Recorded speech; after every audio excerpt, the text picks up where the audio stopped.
Jilin is an amazing corner of China. It lies at the convergence of three nations. It was the center of ancient and more recent empires and holds the last remnants of China's dynastic past. Although it's quite unknown outside of China, Jilin is an important and historic province of the country, which is precisely why it's time for you to find out more. Hi, my name is Sebastian and you're watching 7 Facts. Jilin is a northeastern Chinese province far removed from the hustle and bustle of the country's megacities. Jilin's 24 million strong population is neighboring Russia just a little and North Korea for the most part. The name comes from the Manchu phrase Jirin Ula, or along the river, which was transcribed and shortened to Jilin in Chinese. Speaking of ethnicities, the Han Chinese, which represent the absolute majority, do share Jilin with Koreans, Manchus, Mongols and the Hui people. Now, I can go on and on about such statistics, but truth be told, that'll never get you any closer to learning something useful about Jilin. So how about we take a closer look at the history of this place? While today Jilin might not seem to be an important place, that was certainly not the case in the past. A long time ago, Jilin was part of Goguryeo, the ancient Korean kingdom, from which the modern countries of Korea get their names from. From 37 BC to 668 AD, Goguryeo was one of the great powers of East Asia, and their capital, Gungnai, the one that they had for most of their existence, was in present-day Jilin. Goguryeo fell in 668 and was divided between the regional powers, and in the centuries that followed was occupied by tribal empires, nomadic federations, and finally, Chinese dynasties. While at one point Jilin did come under the rule of China, the area remained closed for migrants. Han Chinese ethnics were practically non-existent here. That changed in 1860, when the Qing dynasty was forced to cede huge swaths of land to Russia, cutting it off from the Sea of Japan. After this moment, the government began to open up the area to migrants, primarily because peasants were needed to work the land. And as such, in about half a century, Jilin's population was dominated by the Han Chinese. A more recent major event took place in 1932. When Jilin was occupied by the Japanese and incorporated into their infamous puppet state, Manchukuo. The affairs of that state were run from Sinking, now called Changchun, Jilin's and back then Manchukuo's capital city. We talked about Manchukuo in earlier videos and there's a lot of info you can find online, but suffice to say that Manchukuo was not exactly a pleasant place to be in. In any case, it all ended in August 1945 when the Soviet Union launched the Manchurian operation and defeated the local forces. In the aftermath of the invasion, Manchukuo collapsed, Korea was divided along the now infamous 38th parallel, and the Soviet Union gave up control in favor of the local communists. Thus, Manchuria became the staging ground from which the communists eventually conquered the rest of China in the Chinese Civil War. So that's quite the history for such an unknown corner of the world. Welcome to the Detroit of China, Changchun. This is the capital of Jilin province and it's been nicknamed as the City of Automobiles.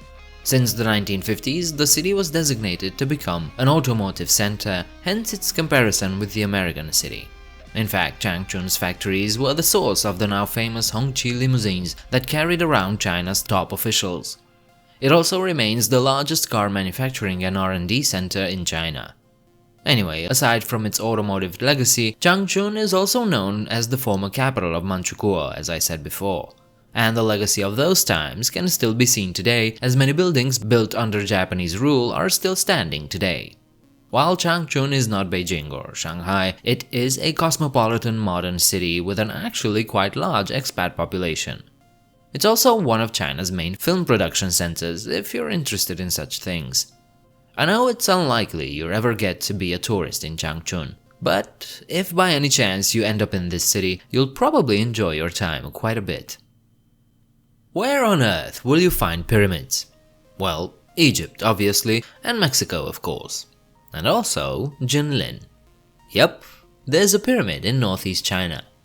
The Tomb of the General is an ancient Korean pyramid built around the 5th century AD and is thought to be the burial ground of Gwanggaito or his son Jiangsu, both kings of Goguryeo. While there's an obvious similarity between the Tomb of the General and the Egyptian or Mesoamerican pyramids, there are no known links between these cultures. This pyramid, also known as the Pyramid of the East, is composed of 1,100 large stones, measures 75 meters on each side and 11 meters in height, which is a testament to the power and wealth of Goguryeo and its ability to mobilize large numbers of people. Obviously, this is a major tourist attraction in Jinlin, and you can find it in Jian City, the site of Goguryeo's former capital, Gongnai. Perhaps you grow tired of ancient sites and history lessons. No worries, cause Jinlin also got its fair share of natural beauty. Take Heaven Lake for instance, the highest volcanic lake in the world. Heaven Lake, or Tianqi, sits at an altitude of 2,189 meters and is found in the caldera of an active volcano, Paektu Mountain. And this volcano is no joke actually. Heaven Lake was created in 946 AD when Paektu Mountain practically exploded in what was one of the largest and most violent eruptions in history. It's actually in the top 5 eruptions of the last 5,000 years. Aside from that, Heaven Lake and Paektu Mountain are also very important for Korea. Both North and South Korea mention the mountain in their anthems, as Paektu is considered to be the nation's spiritual home.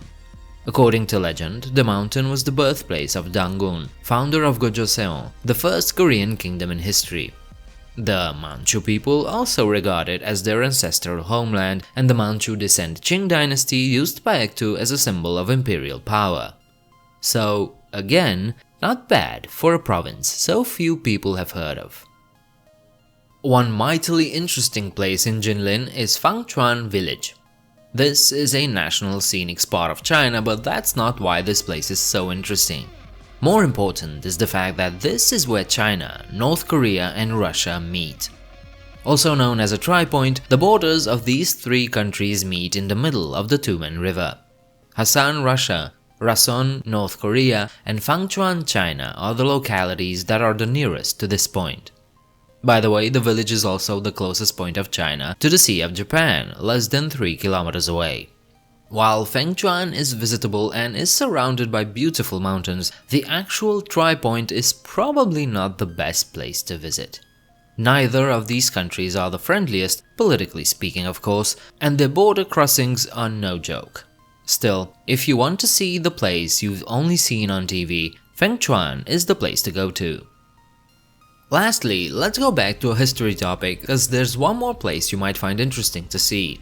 The Museum of the Imperial Palace of Manchukuo. It's also known as the Puppet Emperor's Palace and Exhibition Hall, by the way. So why would this place be interesting? Well, this was the residence of the Emperor of Manchukuo, a role obviously invented by the Japanese forces. But more importantly, that role was given to Aisin Gyoro Pui, the 11th and last monarch of the Qing dynasty and the last emperor of China. When Japan created Manchukuo, they attempted to lend legitimacy to it by installing the deposed Emperor Pui as the new emperor of this so-called independent state. But his role was, of course, purely symbolic. The one state business he was actually allowed to fully control was the construction of his new palace. The complex was actually never completed.